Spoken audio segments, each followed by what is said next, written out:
Every legal order, state or non-state, directly affects the distribution of power, economic power, and all other powers within its respective Gemeinschaft community. Point 2. In general, by power, we understand the chance of a person or a group to enforce their own will even against the resistance of others involved through a communal action by the Gemeinschaft. Economically determined power is not, of course, identical with power in general. The emergence of economic power can rather be the consequence of power existing for other reasons. People, however, do not strive for power only to enrich themselves economically. Power, including economic power, can be valued for its own sake. In many cases, the striving for power is also determined by the heightened social honor or reputation it brings. Not all kinds of power, however, brings such honor. The typical American boss, as well as the stereotypical large-scale speculator, will deliberately abstain from developing an honorable reputation. In general, particularly the mere economic power, particularly the naked power of money, is by no means an accepted basis for such honor. But neither is power itself the only basis for honor. Social honor, or prestige, can also be the basis for power, including economic power, and it often has been so. The legal order can guarantee power as well as honor, but at least normally it is not the primary source of either. The legal order, rather, is an additional factor that enhances the chance to possess power and create an honorable reputation, but the legal order cannot always secure them. The distribution of power between the typical groups of a community participating in this distribution is done in what we will call the social order. The relation between this social order and the legal order is certainly similar to the relation between legal and economic order. But the social order is nevertheless not identical with the economic order, as the economic order is merely the way in which economic goods and services are distributed and used. But, of course, the social order is highly determined by the economic order, and in its turn reacts upon it. 2. The phenomena of the distribution of power within a Gemeinschaft community are classes, stand, and parties. A. Classes. In our terminology, classes are not strictly equated with Gemeinschaft communities. Keep in mind that classes represent only one possible and frequent basis for communal action by the Gemeinschaft. We may also speak about a class 1. When a large number of people have a specific causal component of their life chances in common, and 2. When this causal component is represented exclusively by economic interests in the possession of goods and the opportunities of income, and 3. When the causal component is represented under the conditions of the commodity or labor markets, class situations. 4. It is the most elementary economic fact that specific life chances are created already by the manner in which the material property is distributed among a plurality of people, meeting competitively in the market for the purpose of exchange. According to the law of marginal utility, it then follows that using the market as the mode of distribution excludes the propertyless from effectively competing for highly valued goods with the propertied. In fact, the law of marginal utility gives an effective monopoly to the propertied for the acquisition of highly valued goods. Thus, other things being equal, this mode of distribution monopolizes the opportunities for profitable deals to those who already have goods and do not necessarily have to exchange them. Using the market as the mode of distribution also increases, at least generally, the commodity dealer's power in price wars with propertyless people over highly valued goods. Propertyless people have nothing to offer but their labor itself or the products created through their own labor.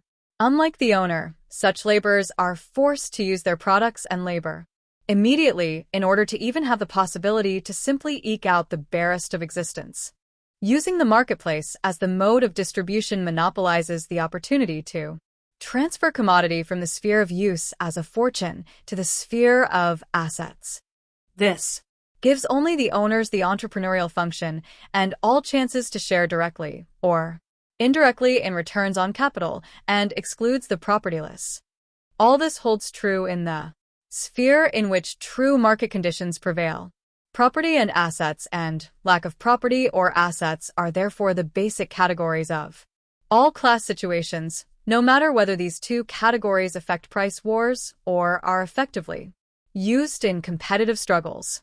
Within these basic categories, the class situations are further differentiated in regards to the kind of property that can be used for returns, on the one hand, and in regard to the kind of services that can be offered in the market, on the other hand. All of the following property distinctions differentiate the class situations of the propertied as well as the meaning they can and do give to the utilization of their property, especially liquid assets which are easily converted to cash. Ownership of residential houses, factories, depots or stores, agriculturally usable land, all this in large or small holdings, which means there is a quantitative difference with possibly qualitative consequences. Ownership of mines, of domestic animals, people, slaves. Disposition of the mobile tools of production, or acquired capital goods of any kind, especially money or goods, that easily and at any time can be exchanged for money. Ownership of products of one's own labor or of strangers' labor differing according to their level of desirability, or of marketable monopolies of any kind. All these different characteristics of ownership differentiate the class situation of the propertied as well as the meaning that the use of property can give, especially the money value of it. These distinctions in turn determine whether they belong, for example, to the class of pensioners or the class of mercantile manufacturers. The assetless providers of labor are also starkly differentiated from each other, according to the kind of services they offer and whether they provide a continuous or discontinuous relationship to the recipient. This is determined on a case-by-case basis. The concept of class, however, is always organized around one common principle. It is the kind of chances in the market that determines the common conditions of the individual's fate. Class situation, in this sense, ultimately is market situation. In the context of the preliminary stages of class formation, the effect of naked possession, per se, can be seen among the cattle breeders, where the propertyless come under the control of the cattle owners and are subjected as slaves or serfs. Only when a bank loan is given, in which the cattle are used as collateral, does the naked cruelty of the law of debt emerge, and in those communities or Gemeinschaften mere possession of property determines the individual's fate for the first time. This is very much in contrast to the traditional agricultural Gemeinschaft community, where one's fate is determined only by labor. Thus, the creditor-debtor relation first became a basis of the class situations only with cities, where, no matter how primitive, a credit market emerged in which interest rates increased depending on the distress of the debtors and a factual monopolization of credit, which emerged through a plutocracy. From this plutocratic situation, class struggles emerged. A lot of people whose fate is not determined by utilizing their own property or their labor in the market, for example, slaves, are technically not a class but a stand. So by this terminology, classes are created by economic interests which are connected to the existence of the market. Nevertheless, the concept of class interest is an ambiguous one, especially as an empirical concept. As soon as one understands by class interest something other than the factual direction of interests followed by a certain probability from the class situation, it becomes less ambiguous. As a result of this ambiguity, the direction in which the individual worker pursues his interests may vary greatly, even if the class situation and other circumstances remain the same. This depends on whether he is well qualified for the task at hand at a high, an average, or a low level of skill. In the same way, the direction of interest may vary according to whether or not this communal action of the Gemeinschaft grew out of the class situation from which the individual may or may not expect promising results. This communal action can arise out of a larger or smaller portion of the workers who are commonly affected by their class situation, or even by an association among them, e.g., a trade union. The rise of a developing Gesellschaft society, rooted in a common class situation, is by no means a universal phenomenon. The class situation, rather, is restricted in its effect to the causes of essentially similar reactions. This is called by this choice of terminology mass actions. However, it may not even necessarily have this result. Furthermore, often merely an amorphous communal-type action rooted in Gemeinschaft emerges. An example would be the grumbling of the workers who disapprove of the workmaster's conduct, which has been described as occurring in ancient Oriental ethics. This grumbling was probably equivalent to an increasingly typical phenomenon of the latest industrial development, namely the slowdown. Slowdown means to deliberately limit the work effort by the effect of tacit agreement of laborers. The degree by which a developing Gesellschaft society emerges from such mass action by the members of the class is related to general cultural conditions, especially intellectual conditions. It is also linked to the extent of the evolved contrasts, like, for example, the transparency of connections between causes and consequences of the class situation. But in fact, even most different life chances do not necessarily produce class action. According to observed experience, the relative cause and effect of the class situation has to be distinctly recognizable to the worker if class action is to actually occur. For only then can the contrast of life chances be felt by the class as not an absolute given, or fact to be endured. Then it can be seen as resulting from either 1. The given distribution of property, or 2. The structure of the concrete economic order.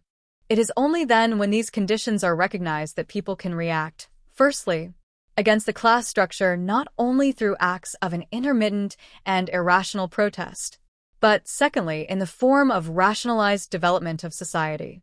There have been class situations of the first category of a specifically naked and transparent sort in the urban centers of antiquity, e.g. Rome, and during the Middle Ages, especially then when great fortunes were accumulated by effectively monopolized trading in industrial products of these localities, or in foodstuffs.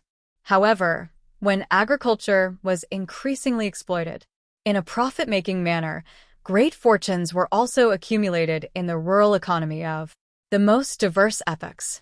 The most important historical example of the second category is the class situation of the modern proletariat. So, every class can be the carrier of innumerable forms of possible class action, although they do not have to be. Likewise, a class does not constitute a Gemeinschaft community. To equate the term of class with the term Gemeinschaft or community is a warped form of reasoning. The class members can react with a mass action. This is particularly the case when there are shared intense feelings about a similar situation, especially an economic one. This mass action is based on the mainstream opinion of the group. This fact is both simple and important for understanding historical events.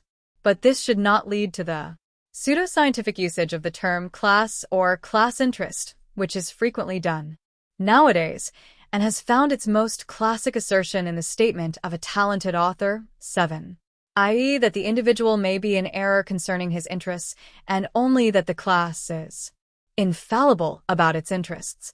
Even though classes are not communities or Gemeinschaften communities, class situations only emerge out of communalization of the Gemeinschaft. However, the communal action of the Gemeinschaft which emerges from class situations is based on action between members not of the same class but of different classes.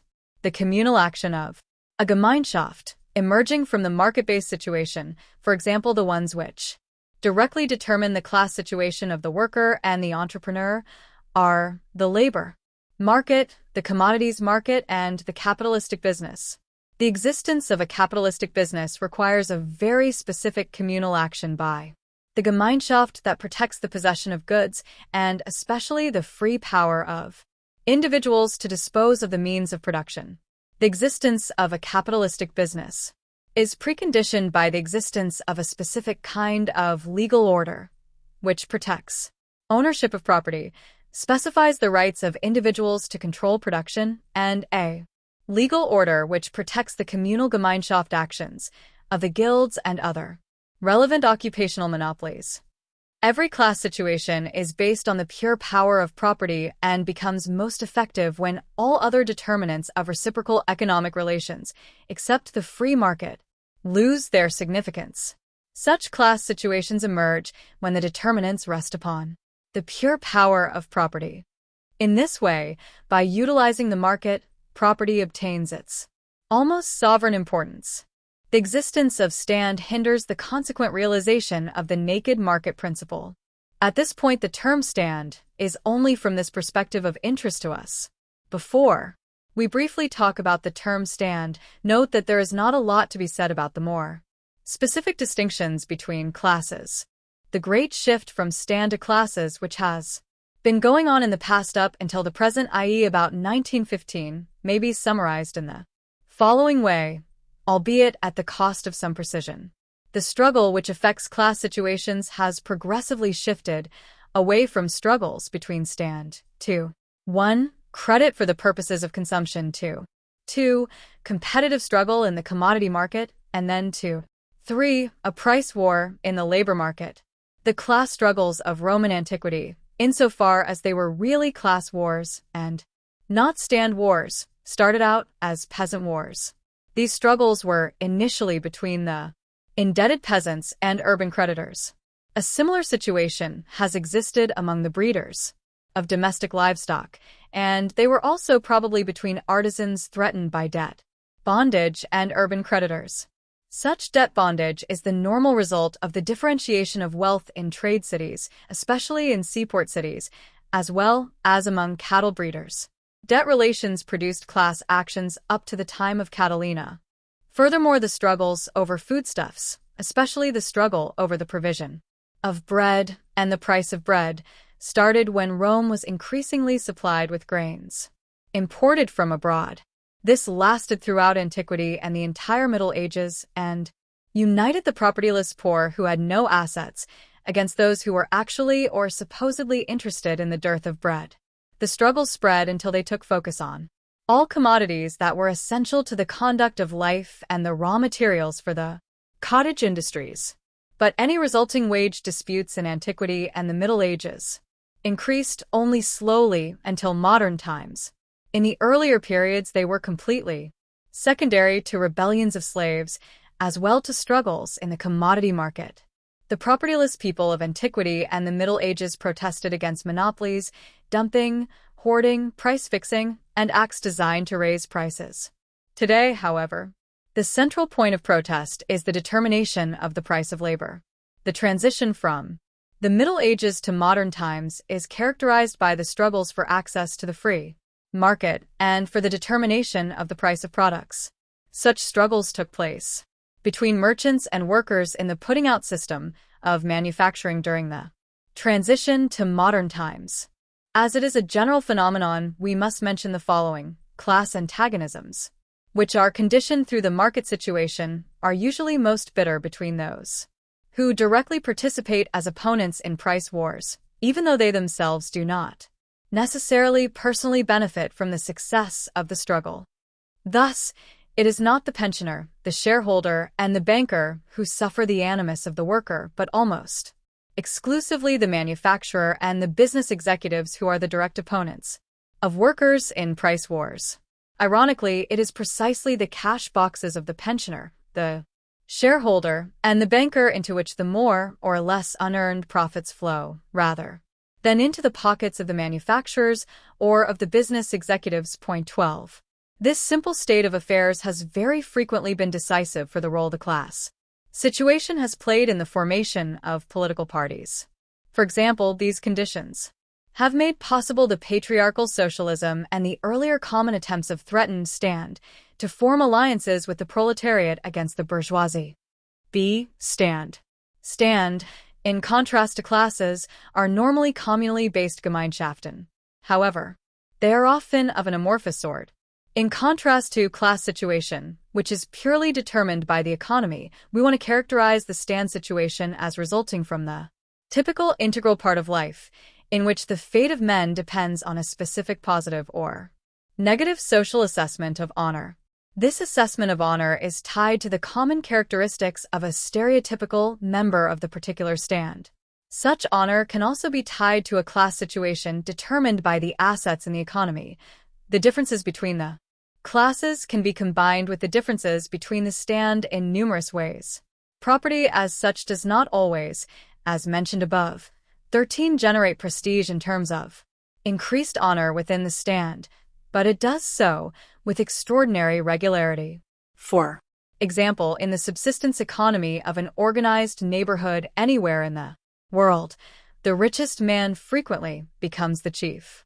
But this equation of wealth with stand represents just an honorary preference. In the so-called pure modern democracy, where an explicitly ordered privilege of single individuals according to their stand does not exist, it happens that only families who belong approximately to the same tax class dance with each other, e.g. this is said about some small Swiss towns. But still the honor based on the stand does not necessarily need to be linked to the class situation, because such honor normally stands in stark contrast to the pretensions of naked property. So, both propertied and propertyless people can belong to the same stand, and often they do so with very perceptible consequences, no matter how precarious this social equality becomes in the long run. For example, the equality based on the stand of the American gentleman and his subordinate can be seen only in a business context. Thus, where old traditions of shared stands still rule outside the objective subordination determined by the different functions.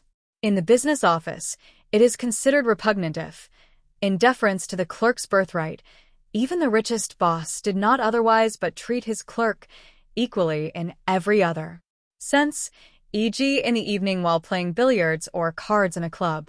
The American boss would never treat his clerk with the condescending benevolence that marks differences connected to position. In contrast, such condescension is something that the German boss can never ban from his sentiments and attitude. This, in turn, is one of the most important reasons why the German club culture has never been able to attain the attraction that the American clubs have.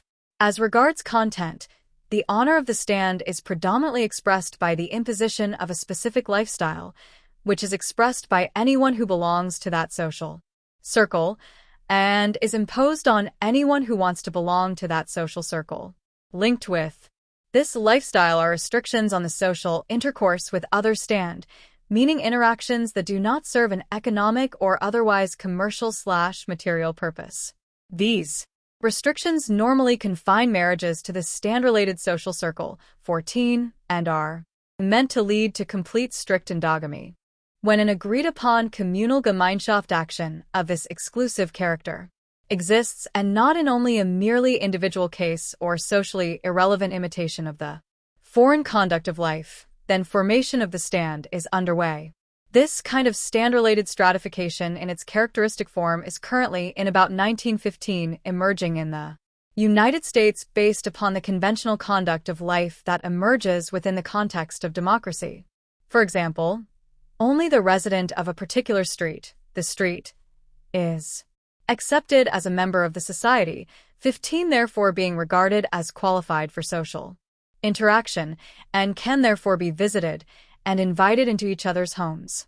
The strict submission to the dress code, which is in vogue in a particular American society at a particular moment also among men to this extent unknown to us Germans, can be attributed to its members' need for status.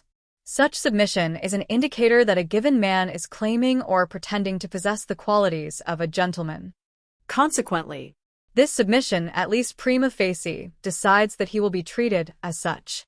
For instance, a man's ability to assert membership in an emerging stand becomes important concerning his chances of employment in a good business. Above all, the importance of such becomes clear in matters of social interaction and marriage with esteemed families, and is comparable to the capacity to give satisfaction in the conduct of duels.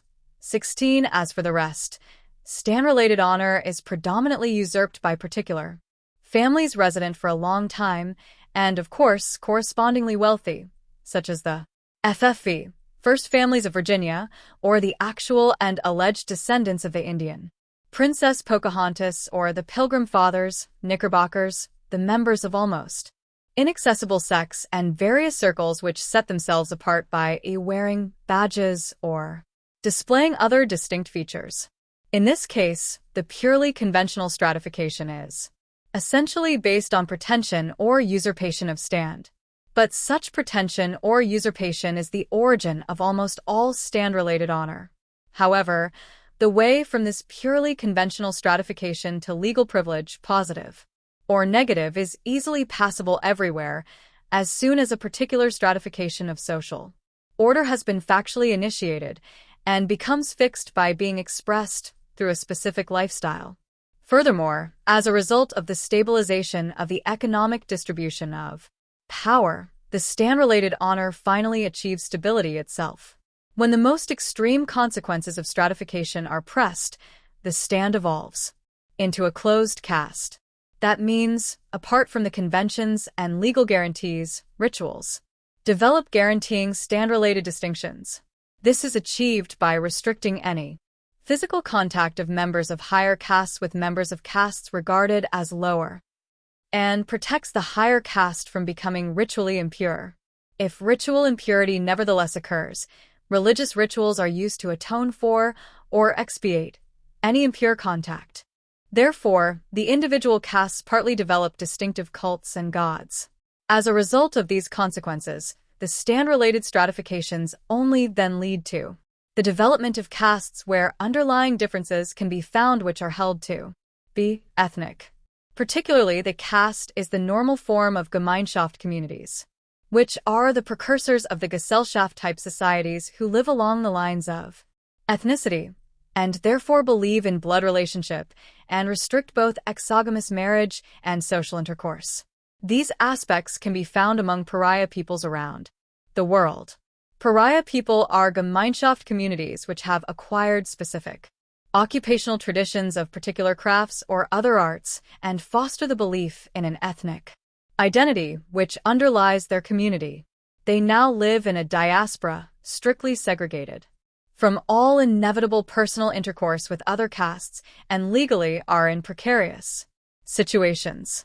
However, owing to their economic indispensability, they are tolerated and often have privileged positions while living interspersed in political communities. The Jews are the most impressive historic example.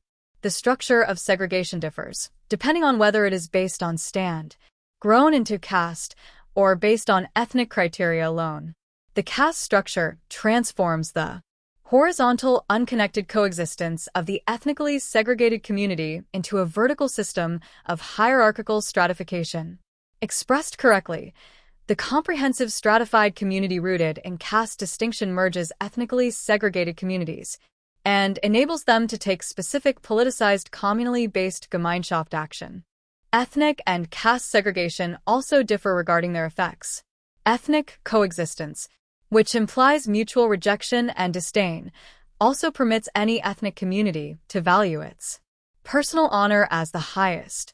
However, caste stratification is accompanied by a vertical social gradation and acknowledges a socially accepted higher honor to the benefiting privileged castes and stand. This is typically explained by arguing that ethnic differences were transformed into differences of function within a politicized Gesellschaft-like social order, warrior, priest, and craftsmen who are politically important for war and building, trades, and so on. Even the most despised pariah people somehow cultivate what is peculiar to them in the same manner that ethnic and stand-related communities do. They especially continue to cultivate the belief in their own unique honor, as do the Jews. However, stand which are both despised and negatively privileged show a specific deviation regarding the sense of dignity that emerges from their position relative to the positively privileged first. But to understand this, it is necessary to focus on the position of the privileged. Their sense of dignity is the subjective precipitation in social honor and of conventional demands which a positively privileged stand requires for the deportment of its members. As a result, it can be said that the positively privileged stand sense of dignity naturally relies not on transcending values about who they are, but refers to their own beauty and excellence. 17 Their kingdom is of this world, and they live for the present and justify their privilege by referring to a glorious past. Naturally, the negatively privileged stand can only draw its sense of dignity by referring to a future which lies beyond the present and is temporal or transcendent. In other words, this sense of dignity is nourished from the belief in a providential mission, or a specific honor before God as the chosen people. Therefore, the idea arises that the last will be the first beyond this life, or that in the present life a Messiah will arrive who will shine a light upon the honor of the pariah people, Jews, or stand, which has before been concealed from the world. These simple facts are the source of a pariah stand's character of religiosity. The significance of this religiosity should not be discussed in the context of resentment, which is strongly emphasized in Nietzsche's much-admired construction in the Genealogy of Morals, point 18. Moreover, this focus on the resentment emerging out of religiosity does not at all work well given Nietzsche's main example of Buddhism. After all, in the case of Buddhism, there are simply no people of pariah status who have this character trait or resentment in their religiosity. This is to say that the ethnic origin of stand formation is by no means a normal phenomenon. On the contrary, since subjective racial differences are not based on every subjective ethnic mutual feeling, a racialized justification for stand-related stratification is ultimately tested with concrete individual cases. Quite frequently, the stand itself creates purebreds or stereotypes, which are an anthropological type.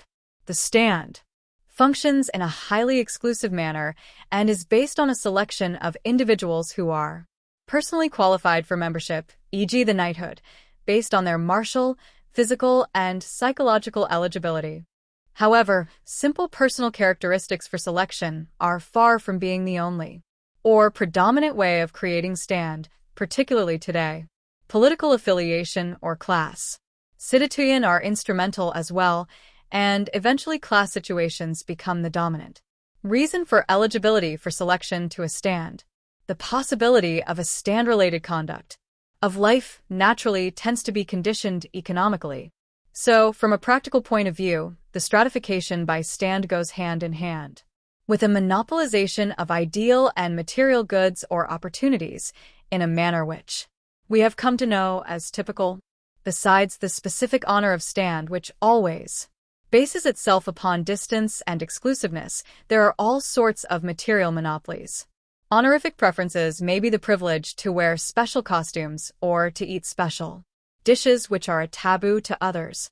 Honorific preferences can also consist of the privilege of carrying arms, which is most obvious for others in its consequences, i.e., as an obvious expression of authority and power, and of having the right to exert certain non-professional dilettante artistic practices, e.g. to play certain musical instruments.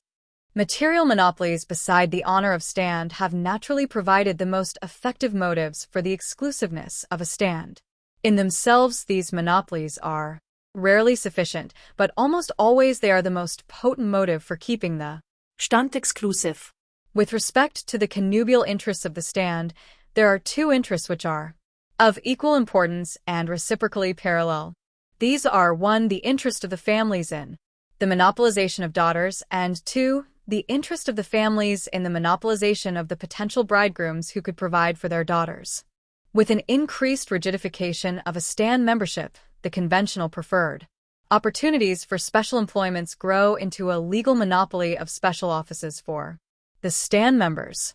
Certain goods become objects for monopolization by the stand as well. In their typical form everywhere, these included knightly estates, as well as possession of serfs or bondsmen.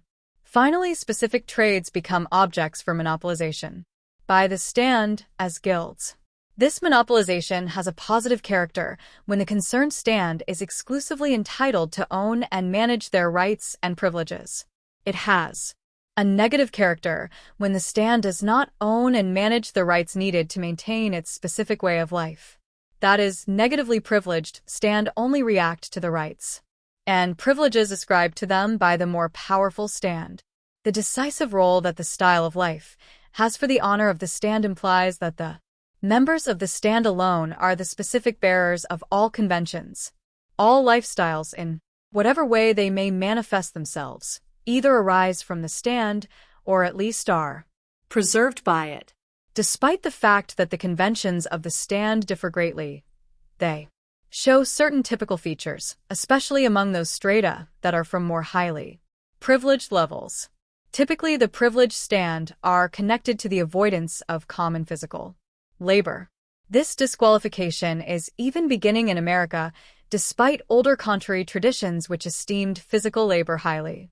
Every rational economic pursuit, and especially mercantile activity, is very frequently considered as disqualifying you as a member of the stand and is considered to be dishonorable work.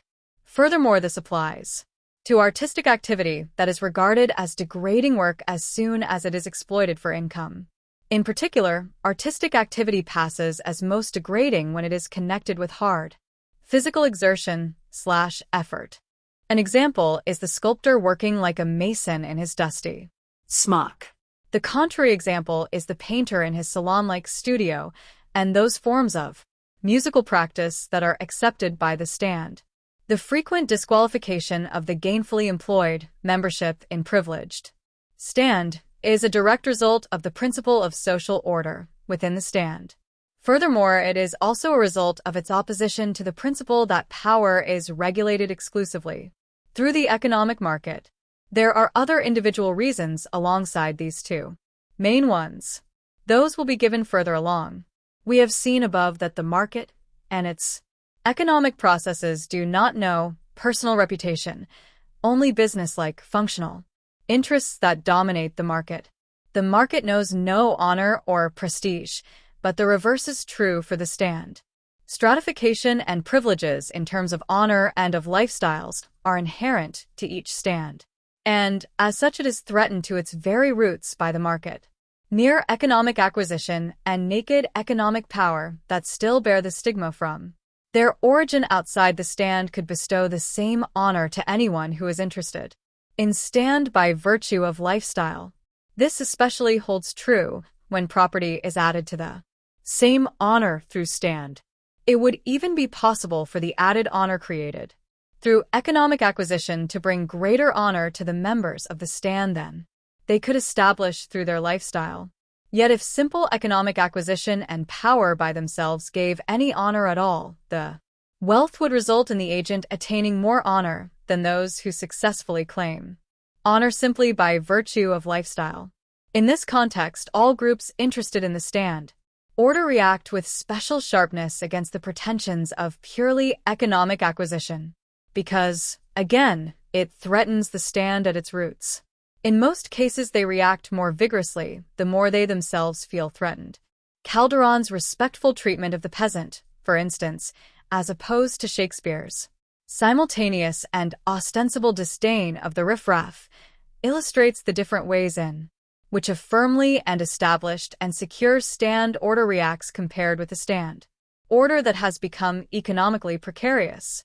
This is an example of a state of affairs which reoccurs everywhere. The privileged stand groups never accept the newly arrived neophyte personally and unreservedly, even if he has adapted without reservation his lifestyle to theirs. The privileged stand groups only accept their descendants who were raised from birth in the conventions of their stand group and who never compromise their honor by participating in economic labor. Accordingly and predictably, there is only one way the stand stratification works. It restrains the free development of the market. First, the development of the market is hindered by the goods the stand withdraw directly from free exchange through monopolization. This can be done by a law or a conventional means of monopolization. Examples are the inherited estates in many Hellenistic towns during the specific epoch of these stand, and originally also in Rome, as the law for incapacitation for debtors shows. It also happened where the inherited estates were monopolized first, as well as the estates of knights, farmers, monasteries, and especially the clientele of the trade business and merchant guilds. So the stand restrict the free market, and the power of naked property per se is pushed back, giving future class formation a distinctive stamp. The results of this process vary. Of course, they do not necessarily soften the contrasts in the economic situation. Indeed, often It is quite the opposite. In any case, one cannot speak of an actually free market competition as we know it today, wherever the stand organization permeates a community as strongly as they did in all political communities of antiquity and the Middle Ages. But even more far-reaching than the direct exclusion of certain goods from the market are the conflicting relationship between stand and the economic order. From this conflicting relationship, it follows that in most instances the notion of honor peculiar to the stand absolutely abhors the haggling which is essential to the market. In particular, honor abhors haggling between members of the same stand, and also haggling is taboo for members of stand in general. Therefore, there are stand everywhere, usually the most influential, for which any straightforward participation in acquisition through market activity is per se stigmatized. So, with some oversimplification, one can summarize. Classes are stratified according to the relations to production and acquisition of goods. Stand are stratified according to the principles of their consumption of goods as represented by specific lifestyles. Also, each occupation is a stand. This kind of stand normally assumes the social honor by virtue of a specific lifestyle, which is established by the occupation. Classes and stand are different, but at the same time they blend and certainly often overlap, especially those stand communities who are strictly segregated in terms of honor, like the Indian castes, show today a relatively high degree of indifference to pecuniary income, although within very rigid limits. However, the Brahmins seek such income by many different means besides activity within the marketplaces.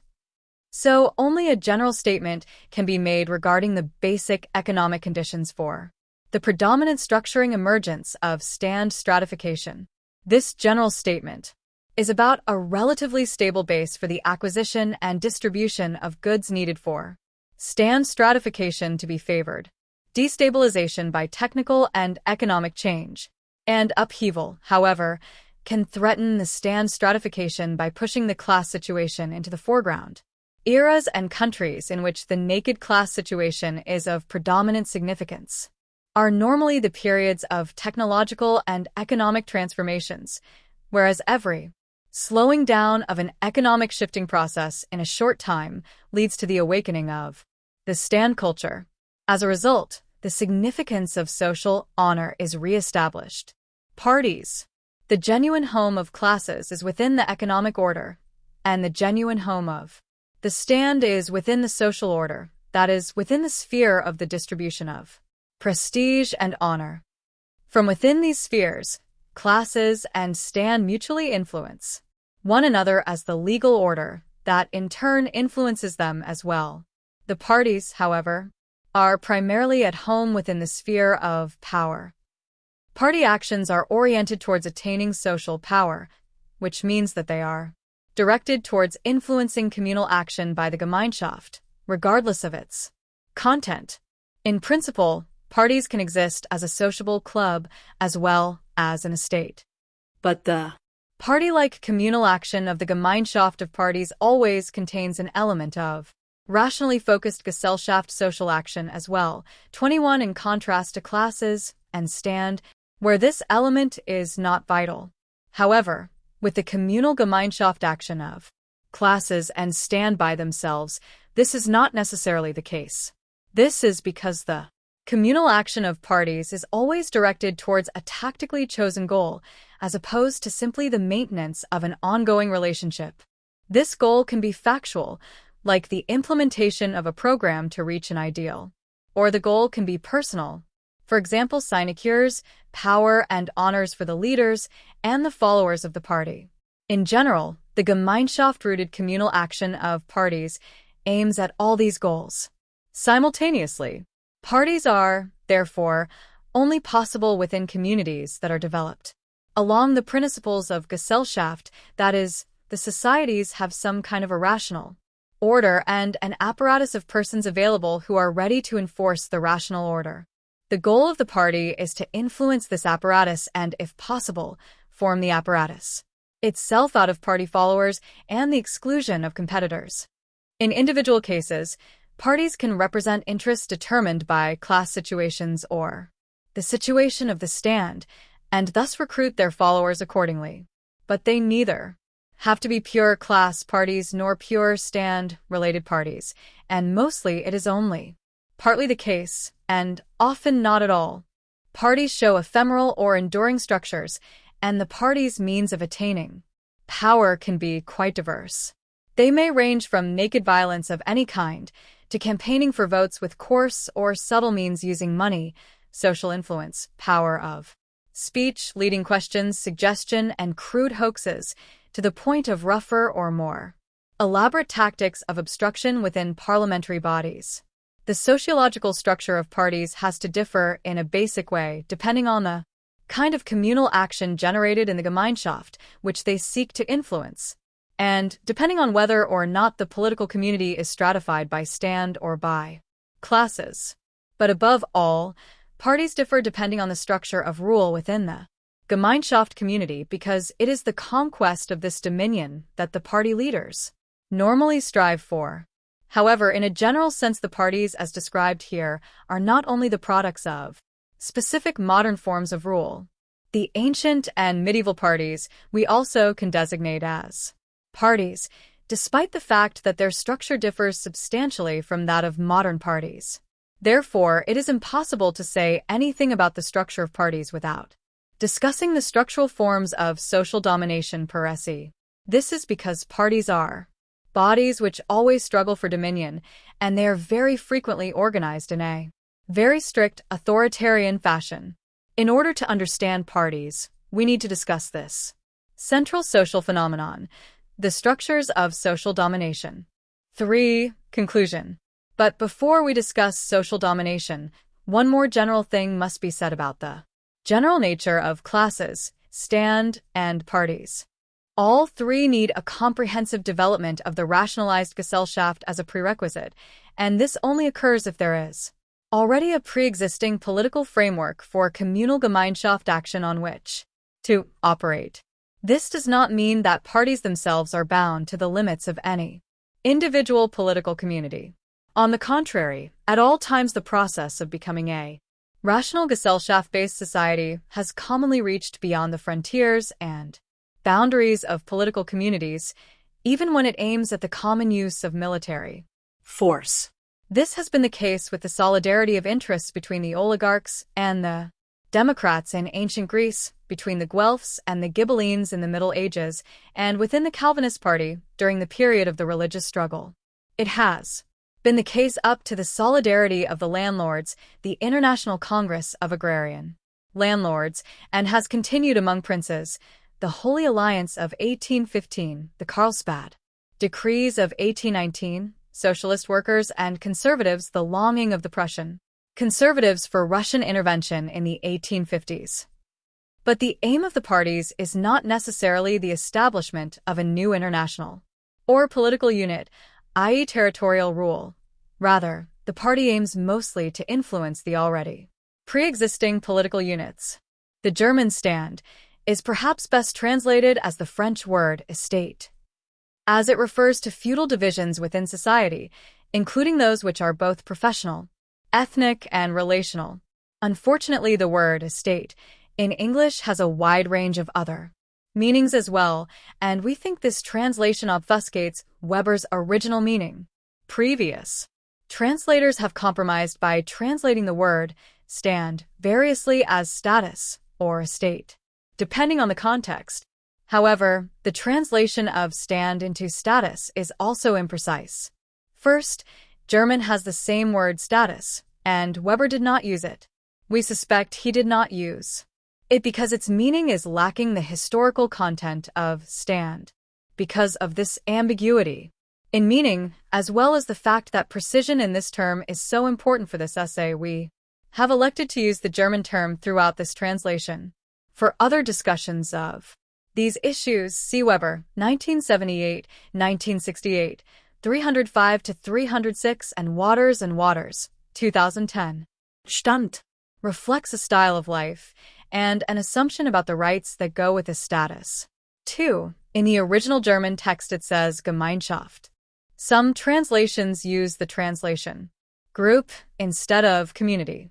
3. Weber's social air is translated variously as prestige, honor, and reputation. 4.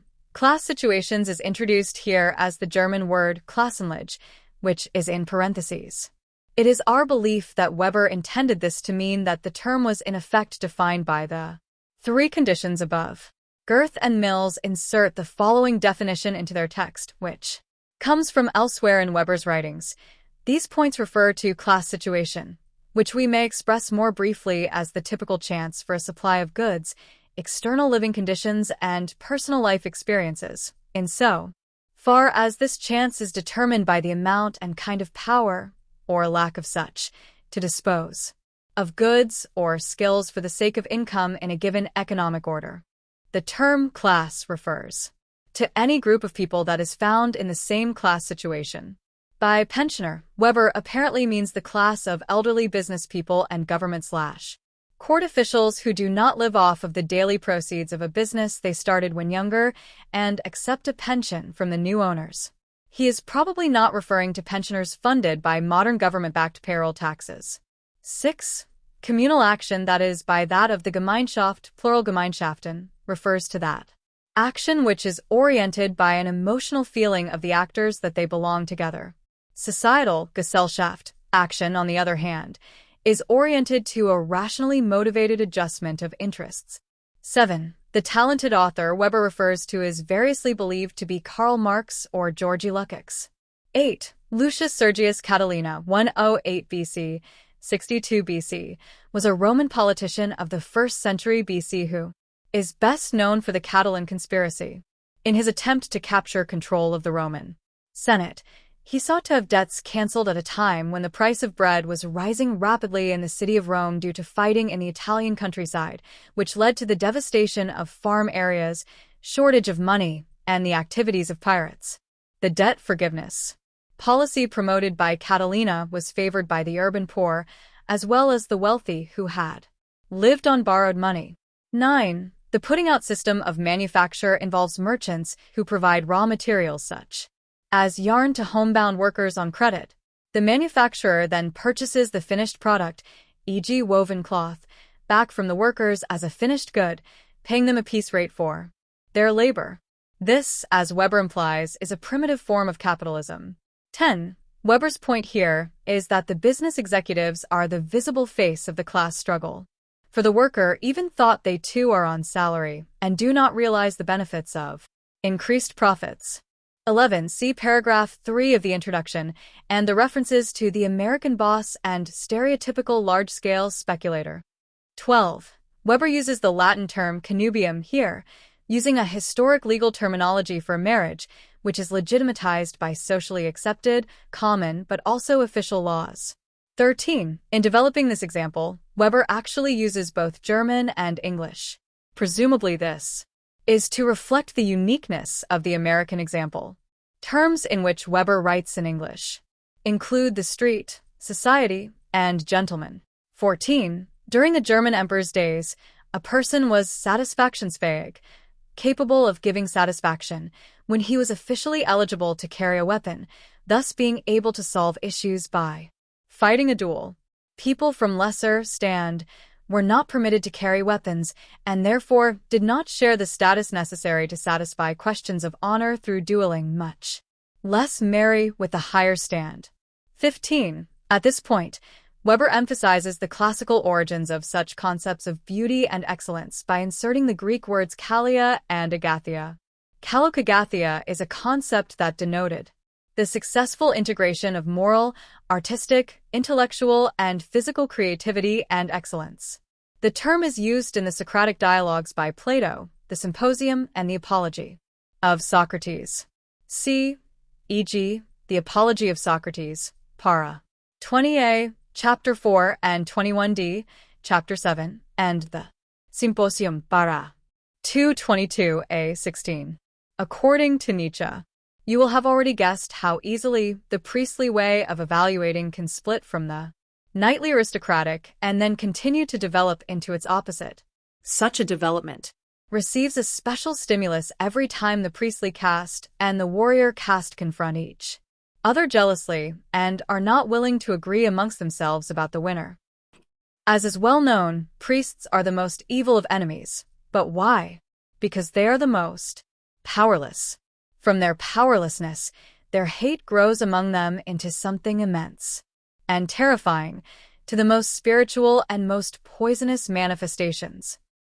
Human history would be a really stupid affair without that spirit which entered it from the powerless. Nietzsche, 2009-1887, Essai, sec. 7. 17. Pedro Calderón de la Barca, 1600 to 1681, was an important Spanish playwright and dramatist. 18c, for example, where in The Taming of the Shrew, 4.1.13 Shakespeare, 1564 to 1616, uses the word peasant as an insult. 19. The German word used here is Vergesellschaftung.